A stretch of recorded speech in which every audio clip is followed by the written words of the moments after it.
Agradeço a presença aí de vocês, muito bom estar com vocês. Mais para cá. Pegou bem, ó. Tá bom aí? Tá bonitão? É amassado, né? Aí é querer muito, pô. Como fumante também. A pessoa aqui só está gravando, não é cirurgia plástica. É. Bom, para quem não me conhece, meu nome é André Dicker, né? Eu sou engenheiro mecânico. Eu tomei pau 3 vezes em termodinâmica e transmissão de calor. E não sabia para que servia isso daí, né? Não tinha a menor ideia, né? Mas, por ironia do destino, eu estou há uns 44 anos na área de isolamento térmico, uns 20 na área de alta temperatura e uns 24 na área fria. Literalmente caí numa fria e estou até hoje. Trabalho hoje no departamento de engenharia da Armacel. Quem não conhece a Armacel, a história dela começa em 1860 com Thomas Armstrong, fabricando rolhas de cortiça. Em 1954, a Armstrong foi pioneira no desenvolvimento da espuma elastomérica para isolamento térmico e que se chama Armaflex. Esse ano o Armaflex completa 70 anos, então já é um nome aí bem importante aí no mercado. É mais velho do que eu e ainda continua funcionando bem. Ao contrário de você. É ao contrário de mim, né? Mas em 2000, o que aconteceu?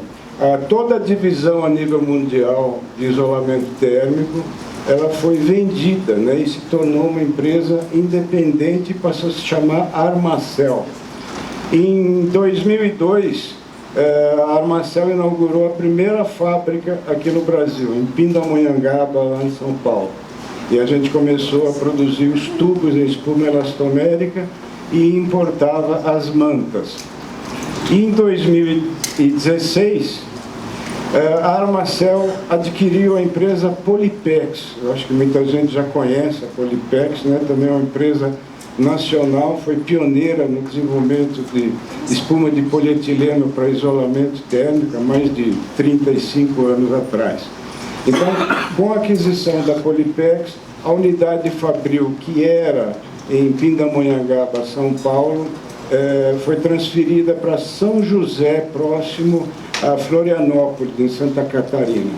Hoje, a Armacel tem todos os produtos da linha de polietileno, tubos, manta, toda a linha em espuma elastomérica. Inclusive, nós inauguramos em 2018 uma engenharia. Hoje a nossa sede fica em Luxemburgo e nós temos 3 sedes regionais, na Alemanha, Estados Unidos e Singapura, com 27 fábricas em 19 países. Bom, meu marketing está feito. Agora vem a coisa mais chata, né? Que é aquilo que eu tomei pau 3 vezes, né? Até entender. Sempre quando eu tenho diferencial de temperatura, eu passo a ter o quê? Um fluxo de calor da temperatura mais alta para mais baixa. O que acontece quando eu chego em casa à noite, sedento, pego a minha cervejinha do refrigerador e a minha mulher fala: bem, queimou a lâmpada aqui do banheiro, vem trocar. Eu coloco a minha latinha ali, né? Vou lá trocar a lâmpada. Quando eu volto, o que aconteceu? Um desastre, né? A minha cerveja entrou em equilíbrio térmico, eu tenho que jogar ela fora, né? Esquentou. Então, se eu tenho um sistema de aquecimento, eu não quero o quê? Perder calor para o meio ambiente que está numa temperatura mais baixa. Se eu tenho um sistema de climatização e refrigeração, eu não quero ganhar calor do meio ambiente que está numa temperatura mais alta. O que eu preciso fazer? Eu preciso criar uma resistência térmica entre esses 2 meios. E quem proporciona isso é o isolamento térmico, cuja uma das principais características é ter baixa condutividade térmica. Então, o que o isolamento faz? Ele reduz esse fluxo de calor. Mas notem que esse fluxo jamais vai zerar. Então, você não tem perda ou ganho de calor zero ou economia de 100%. Você sempre vai ter um fluxo de calor atravessando o material isolante, tá? Mas dentro de um valor aceitável. Então essa é a função do isolamento térmico. Se não fosse isso, eu colocaria minha cervejinha aí dentro de um copo Stanley, né? E ela ficaria 10, 20, 30 dias. Tem gente que ainda acredita nisso. Agora eu vou falar uma coisa, cerveja, quem bebe cerveja não precisa ter copo Stanley. Eu vou gastar R$200 num copo Stanley. A cerveja você tem que tomar rápido, só isso. Ela não precisa de isolamento térmico, né? E outra, né, se condensa, é gostoso, né? Não é uma coisa prejudicial, a condensação superficial na latinha, né? Outra coisa que o isolamento proporciona, né, é também o controle da condensação. Então, quando a gente dimensiona a espessura do isolamento, a gente tem que dimensionar de forma que a temperatura superficial dele fique acima da temperatura de ponto de orvalho. Tá? E isso é função o quê? Da condição climática ao redor desse sistema, ou seja, temperatura ambiente e umidade relativa. Só que eu quero desmistificar uma coisa que muita gente acredita que o isolamento térmico resolve completamente o problema da condensação. Isso não é verdade, tá? Até porque não existe um controle de temperatura e umidade, né? Só São Pedro controla isso. Então, conforme você tem essa variação, tem uma hora que o isolamento também não vai resistir e vai condensar, né? E não é culpa do isolamento quando ocorre a condensação. Aqui no Brasil, quando a gente faz... Porque a principal função do isolamento é o quê? Eficiência energética. Quando a gente calcula para a questão da condensação, as espessuras passam a ser maiores até do que para a eficiência energética. Tá? Então, se ocorre a condensação, não significa que o teu sistema está ineficiente. Simplesmente está condensando. Né?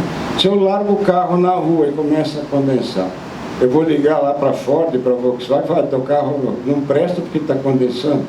Não é por aí, né? Então, se quiser evitar a condensação, o isolamento térmico é um aliado disso. Mas você teria que complementar com um projeto de desumidificação, de controle da umidade, de ventilação, enfim, uma série de outras medidas para ajudar o isolamento térmico.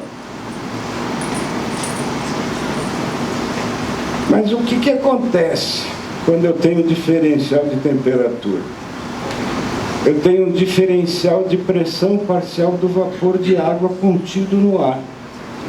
Temperatura mais alta, pressão parcial de vapor mais alta. Temperatura mais baixa, pressão parcial de vapor mais baixa. Então, quando o sistema entra em operação, o que eu passo a ter? Eu passo a ter um fluxo de vapor de ar, que vai da mais alta para mais baixa. Bom, eu dimensionei o meu isolamento, né? Ou tento dimensionar, né? Porque não existe uma garantia de 100%, para que não ocorra a condensação superficial.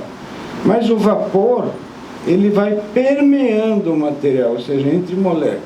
Quais são as características de um material isolante? A baixa densidade. Então você pode ver que a maioria dos materiais isolantes, quer sejam celulares, fibrosos ou granulares, o que exerce a melhor função de isolamento térmico é o ar estanque contido nesses materiais. Então, se o meu vapor começou a permear o meu material, ele vai encontrar temperaturas cada vez mais baixas, até que ele encontra a temperatura de ponto de orvalho. E o que vai acontecer aí? Onde eu tenho ar, eu passo a ter o quê? Água. E sabe quantas vezes a água é mais condutora do que o ar? 25 vezes. Então, acontece o quê? A condensação interna ou intersticial. Muitas vezes nem dá para notar. E se for um sistema de refrigeração, por exemplo, o que acontece com essa água? O que acontece quando eu chego em casa, a cerveja ainda não está no refrigerador?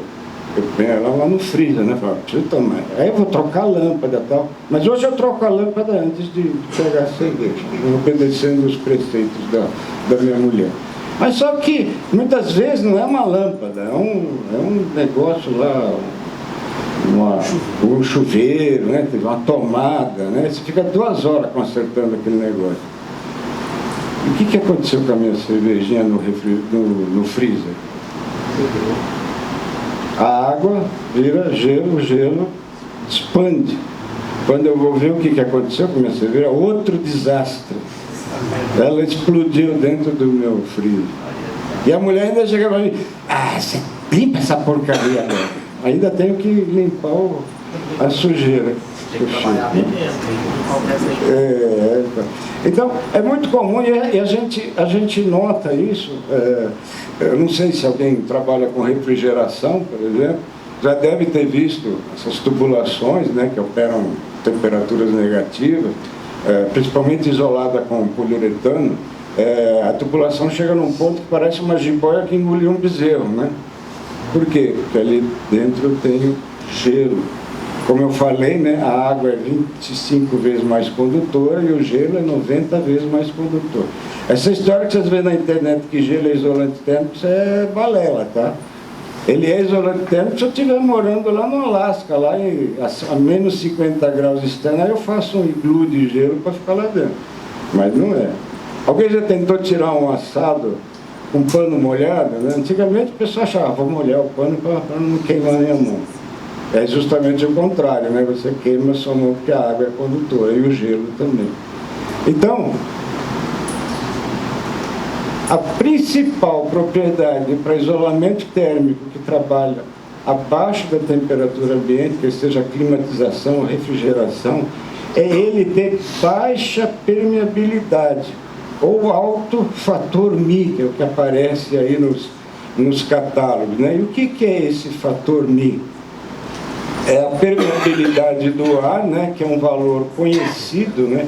Porque comparar a permeabilidade é muito difícil, porque cada país e cada fabricante, quando fornece esses dados, fornece em diferentes unidades. Então, por isso que foi criado esse fator de difusão, que ele pega a relação do ar dentro de um valor conhecido, né, a uma temperatura, umidade e pressão, e dividido pelo material isolante, dentro da mesma unidade. Então, o que acontece? Eu vou ter um número homogêneo, adimensional. Se eu dividir ar por ar, o meu Mi é 1. O ar é o elemento mais permeável ao vapor de água. Então, é uma escala de valores. Então, Mi é igual a 1, ou seja, é o elemento mais permeável. Segundo a ASHRAE, são considerados retardantes ao vapor classe 1 ou barreira de vapor aqueles materiais que têm um Mi acima de 1.300. Se a gente analisar diversos materiais que são utilizados na nossa área, né, todos eles são bons isolantes térmicos, todos eles têm baixa condutividade térmica, mas têm alta permeabilidade. Ou seja, transformando isso para mim, você vê que a lã de vidro, lã de rocha, poliuretano, poliestireno, conhecido comercialmente como isopor, o Mi está muito abaixo dos 1.300. O polietileno e a espuma elastomérica já tem um Mi muito acima dos 1.300. E quando eu falo muito acima, ele vem de fábrica, ele é fabricado com isso, é a característica físico-química dele, não precisa agregar nada nele. Então ele dispensa a barreira de vapor. Já os outros materiais, para serem utilizados na área fria, você precisa complementar isso com uma barreira de vapor, porque senão ele vai encharcar, como eu mostrei anteriormente. E o que acontece com essas barreiras de vapor complementares? Demandam muito mais tempo, né? Gastos, cuidados na aplicação. Em caso de singularidade, são de difícil aplicação, principalmente geram sujeira e resíduos e são sujeitas a falhas.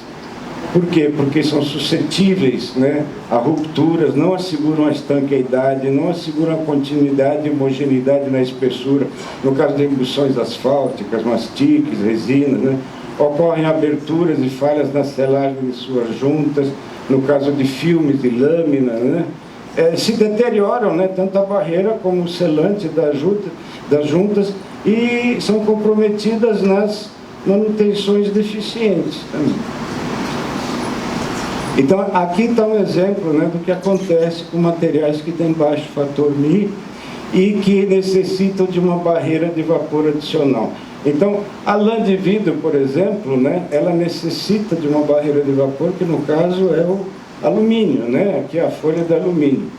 Só que o que acontece? Qualquer falha nessa barreira de vapor faz com que o vapor migre por difusão e ainda caminhe por capilaridade por baixo da barreira de vapor, não dá nem para ver. Capilaridade é se você pegar um copo d'água aqui, se eu pegar essa garrafa, colocar um guardanapo aqui dentro da água e com a outra parte para fora, a água ela vai sair, porque a água vai caminhar por capilaridade. É o que acontece também com o vapor que condensa aqui dentro desses materiais fibrosos, né? Outra coisa, essas fitas não garantem a selagem do sistema, muito menos os enforca-elefante aqui que o pessoal usa, que compromete inclusive a espessura do isolamento.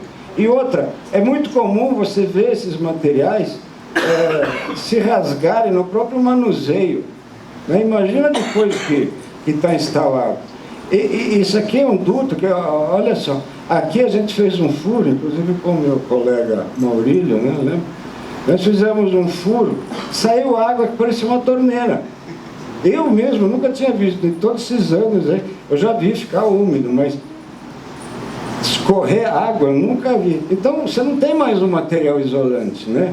Além disso, né, aqui é um caso de poliuretano com emulsão asfáltica, qualquer dano nessa, já é porta de entrada do vapor, né? Aqui é uma capa, né, plástica, aqui também um tubo de PVC, mas o que acontece? As juntas, apesar dos materiais serem resistentes, né, o alumínio, uma pintura aqui, uma resina e um PVC, as juntas são os pontos mais fracos, é onde o vapor vai penetrar e encharcar todo o material,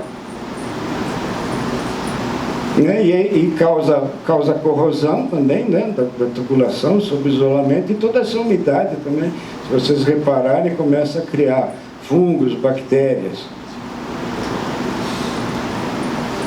Aqui é só um exemplo do que acontece com um comparativo, tá, teórico aí, que nós fizemos com todos aqueles materiais que eu mostrei para vocês. Aqui foram calculadas as espessuras equivalentes de cada material em função da condutividade térmica deles. Ou seja, cada espessura dessa vai proporcionar a mesma resistência térmica, né? Então, notem que o PU, como tem mais baixa condutividade térmica, ele exige uma espessura muito menor do que outros materiais que têm uma condutividade térmica maior. Então, eu coloquei toda essa turma numa linha de partida aqui.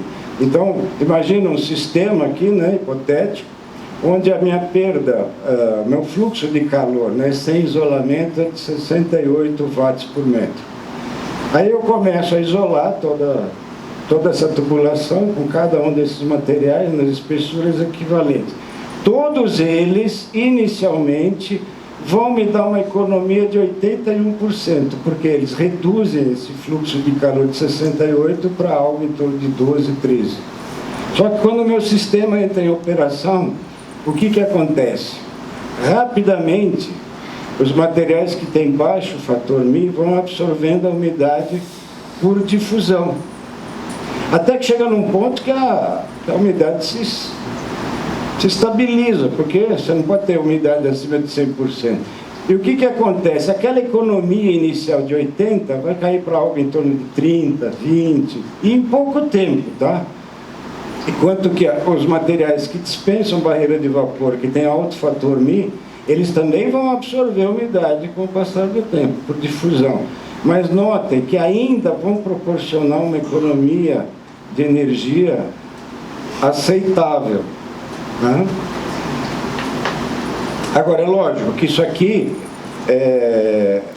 não é que vai acontecer sempre dessa forma, né? Aqui eu estou considerando um estudo de 10 anos dentro de uma condição ideal, onde a minha temperatura não varia, onde a minha umidade não varia, onde a minha condição operacional não varia. É tudo ideal, né? Onde não tem ninguém fazendo manutenção, está tudo sempre perfeito.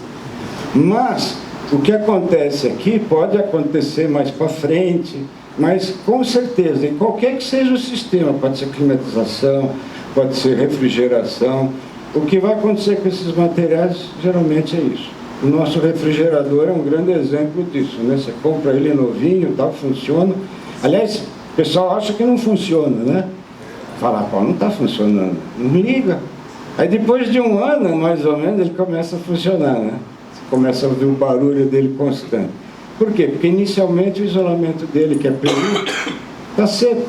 Mas com o passar do tempo ele vai absorvendo a umidade. Então o termostato começa a trabalhar mais para poder manter aquela temperatura. Passado algum tempo, se vocês pegarem um refrigerador, vocês podem ver, eu tenho um lá em casa, a oxidação está vindo de dentro para fora e a lateral dele já está toda meio que ondulada. Por quê? Porque eu tenho gelo lá dentro do meu refrigerador, mas ele continua funcionando, né? Mas a cerveja eu ponho num outro velho que eu tenho lá no salão. Um refrigerador de 1954, um lã de vidro, que é um material totalmente permeável, mas a blindagem dele impede que o vapor encharque o material isolante. Nada de supérfluo, só cerveja. Querer pôr carne, querer pôr qualquer coisa lá, eu não deixo não. Tá? Então, é muito importante saber que no sistema que opera abaixo da temperatura ambiente, eu vou ter o fluxo de calor e de vapor atuando simultaneamente. Então, o que faz a resistência térmica ao calor? É um material de baixa condutividade térmica. Ele vai proporcionar uma alta resistência térmica, vai requerer espessuras menores e vai me dar uma economia de energia grande. Tá? Inclusive, só isso aqui é considerado no cálculo da espessura do isolamento térmico. Esse outro fator aqui não entra no cálculo. Isso vai aparecer com a instalação em operação. E para combater o vapor, o que acontece com a condutividade inicial, que é baixa, se o material tem um baixo fator μ, a condutividade térmica sobe, vira água, vira gelo. O que acontece com a resistência térmica do sistema? Cai. E aquela economia inicial, aqueles 80%, cai para 20%, 30%.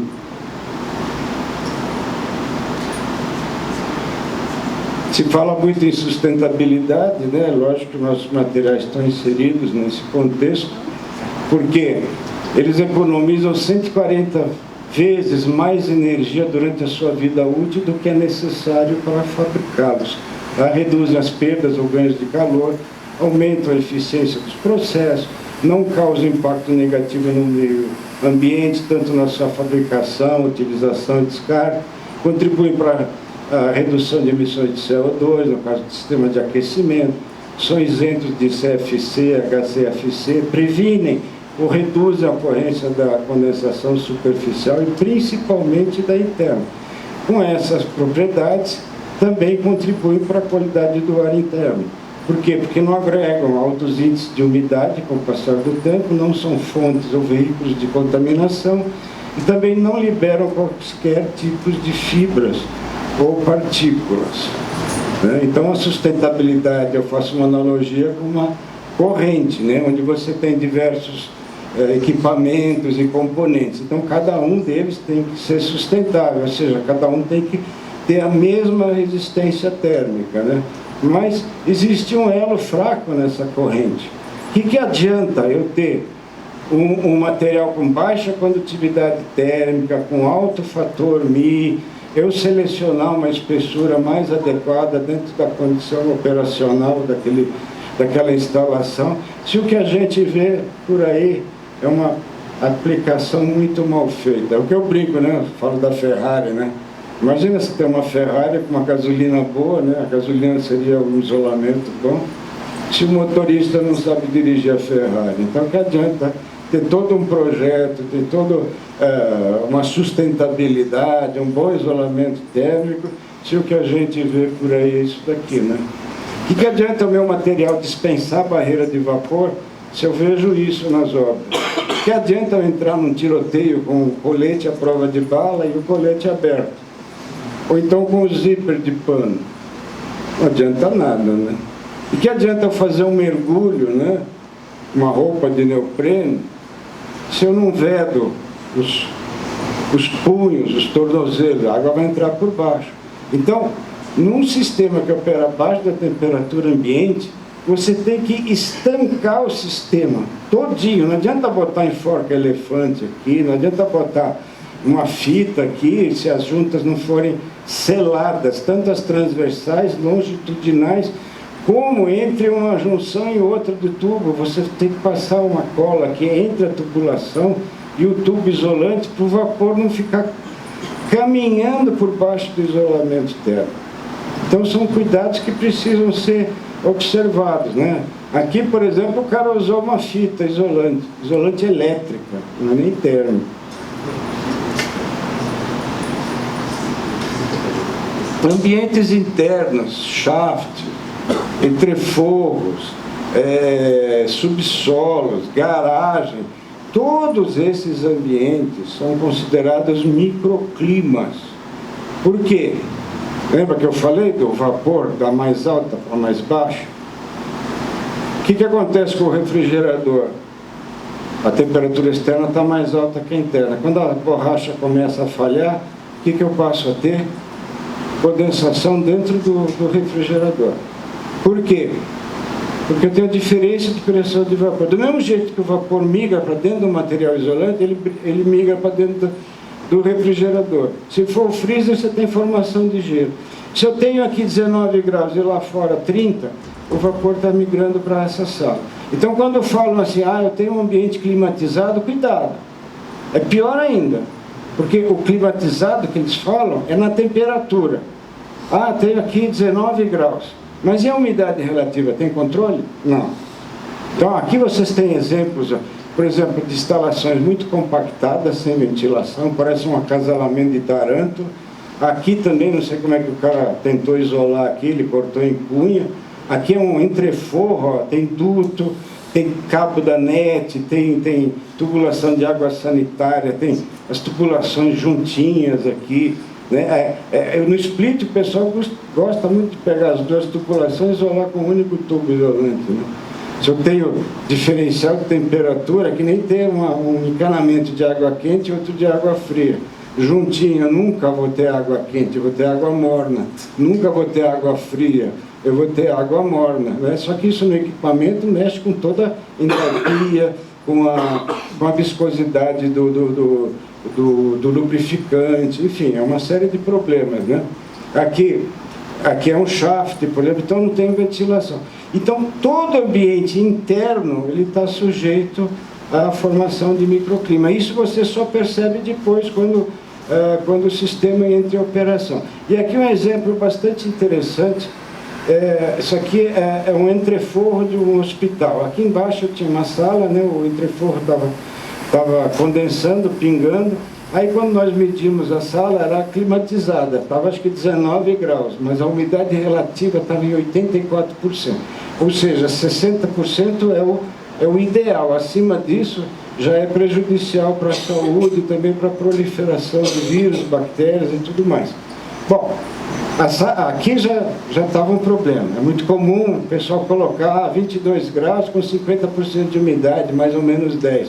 Mas eles colocam entre parênteses, sem controle. Então os projetos colocam aquilo porque é o ideal para a saúde, mas não significa que o hospital cumpra com isso, ou as obras. E aí nós subimos no entreforro aqui, ó. O entreforro estava com 24 graus e 96,2 de umidade relativa. Se eu entrar na carta psicométrica, a temperatura de orvalho é 23,5. Eu tenho meio grau só para controlar. Impossível, não tem como.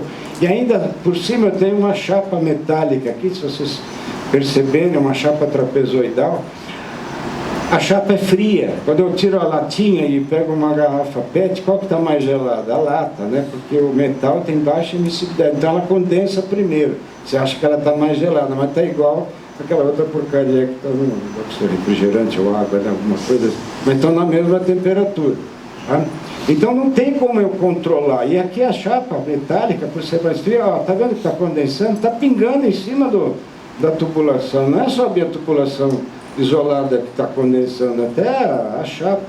Então, como eu falei, não existe uma solução que é exclusivamente de isolamento térmico para controle de condensação. Aqui você tem que ter uma ventilação, você tem que ter um controle. Aliás, esse hospital, né, no tempo do vírus aí, né, ele não entrava, porque tinha outros vírus, não tinha vaga para ele. Né? Tá? Procedimento, né, o pessoal faz curva de 90 graus, vai puxando, né, isso reduz a espessura, né? Olha aqui que beleza aqui, ó. Usa uma fita. Outra coisa, o isolamento nunca deve ser puxado, tem que ser empurrado. As juntas têm que estar sempre comprimidas, porque o adesivo leva de 24 a 36 horas para realmente curar. Então, se você, como é um material flexível, se você força ele até vai, mas dentro dessas 24 horas não houve a cura suficiente. E a própria vontade do material é voltar para o estado estacionário, né, original. Então, aí isso cria aberturas, e aí começa a pingar e tudo, né? E não adianta usar o adesivo aqui para selar essa abertura. O adesivo é só para fazer uma camada fina e poder fazer a selagem das juntas. Ele não é resistente à difusão do vapor de água. Né? Isso aqui também é muito comum, né? Os enforca-gato, tal, tudo juntinho, de metal, né? Usam aquelas calhas, somente em supermercado, né? A tubulação começa a vibrar, começa até cair. Aqui, né, usam esses suportes pendurais. Isso aqui é para tubulação que não necessita de isolamento. Porque o que acontece? O material é flexível, ele acaba, pelo peso da instalação, acaba sofrendo uma redução na espessura. Que nem aqui, ó, esses tubos de PVC, ó, vocês podem ver que reduziu a espessura pelo peso próprio. E aqui já está começando a ter uma condensação localizada em função da redução da espessura. Aqui, então, nem se fala, né? Aqui o cara engasgou, aqui não passa nem o fluido. Ele travou até a tubulação, né, com essas abraçadeiras. Então, nós temos suportes, né? Depois, se vocês quiserem, vocês podem ver os suportes Armafix, que é justamente projetado para evitar esse tipo de situação. E todos esses pontos colaboram para aumentar mais ainda o efeito da condensação, né? Aí o pessoal fala, não, mas eu vou apoiar direto na tubulação, não vou ter redução na espessura de isolamento. Então, existem cambotas de madeira, cambotas de plástico, borracha densa, né? Mas notem que apesar desses materiais terem uma condutividade mais baixa do que o metal, né? Elas com o tempo também vão apresentar condensação, porque elas criam uma ponte térmica, uma condutividade muito maior do que o isolamento térmico. E aí começa a condensação, começa a oxidação, começa a deterioração do material. No caso de suportes diretamente apoiados na tubulação e de metal, essa condensação aparece quase que imediatamente. E olha só o que a gente vê dentro daquele forro do hospital. Aqui está a tubulação, os apoios diretos aqui, ó.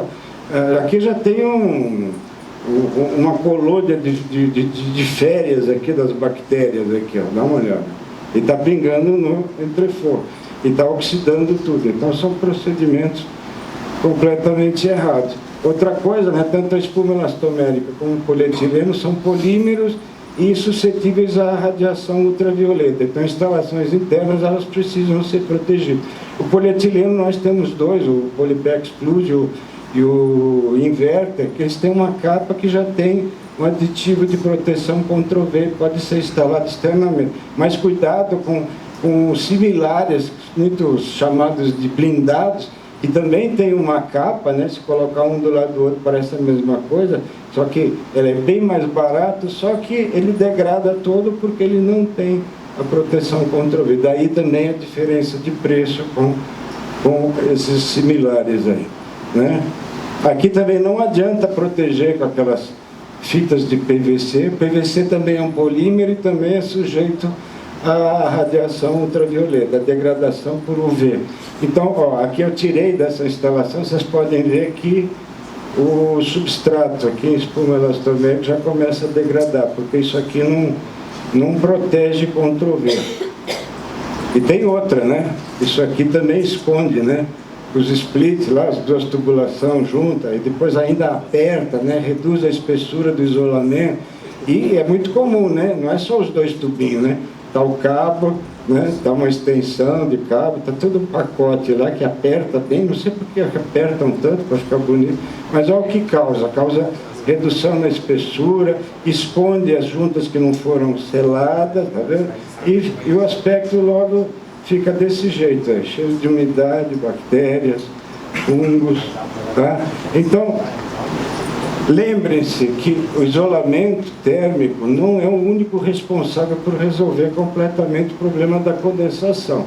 Quando uma instalação está exposta a condições climáticas severas e das quais a gente não tem controle. Ambientes internos, né, como entreforros, chafes, subsolos, garagens, são propícios à formação de microclimas e apresentar condições de contorno desfavoráveis, né, que favorece o aumento da umidade mais ainda, né, como espaços congestionados, interferência entre linhas, distanciamento inadequado entre superfícies, linhas próximas a elementos ou superfícies de baixa densidade, uso de sistemas inadequados de apoio e sustentação, falhas na estanqueidade, ou seja, tudo isso nós vimos nas fotos anteriores, né? Só está um resumo.